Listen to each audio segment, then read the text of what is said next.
हाल ही में सऊदी अरब की सड़कों पर 3 विमान देखे गए, जिन्हें देखकर सभी ने सोचा कि शायद इन्हें रख रखाव के लिए कहीं ले जाया जा रहा है, लेकिन बाद में पता चला कि सऊदी अरब इन विमानों को 850 किलोमीटर दूर ले जाने की योजना बना रहा है। इतनी दूर विमान स्थानांतरित करके सऊदी अरब दुनिया का पहला देश बन गया। लेकिन वे इन विमानों को इतनी दूर क्यों ले जा रहे हैं, चलिए जानते हैं। अगर आप इन विमानों के पंजीकरण नंबर की जांच करें तो आप समझ जाएंगे कि ये पहले से ही सेवा से सेवानिवृत्त विमान है, जो पिछले 7 से 8 वर्षों से जेद्दा हवाई अड्डे पर परित्यक्त स्थिति में है।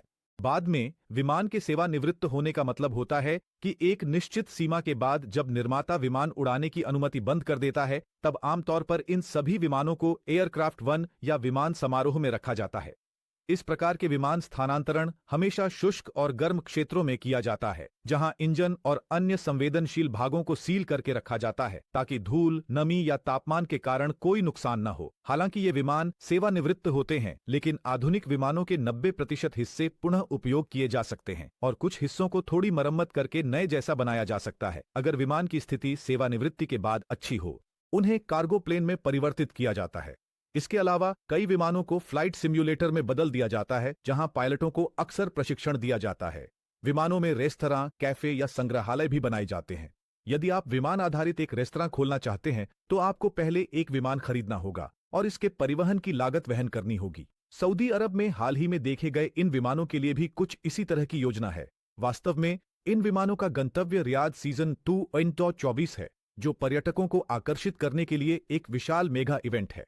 इस इवेंट के लिए एक पूरा हवाई अड्डा बनाया गया है, जिसमें रनवे, कंट्रोल टॉवर और 3 बोइंग 777 विमान होंगे। दुनिया भर से आने वाले पर्यटक यहां अपनी संबंधित रुचियों को पूरा कर सकेंगे।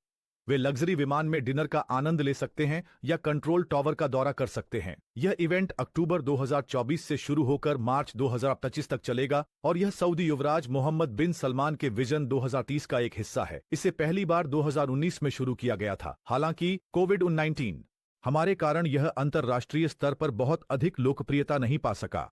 पिछले साल सऊदी अरब ने 50,000 पर्यटकों को आकर्षित किया था और 2025 में यह संख्या और बढ़ सकती है।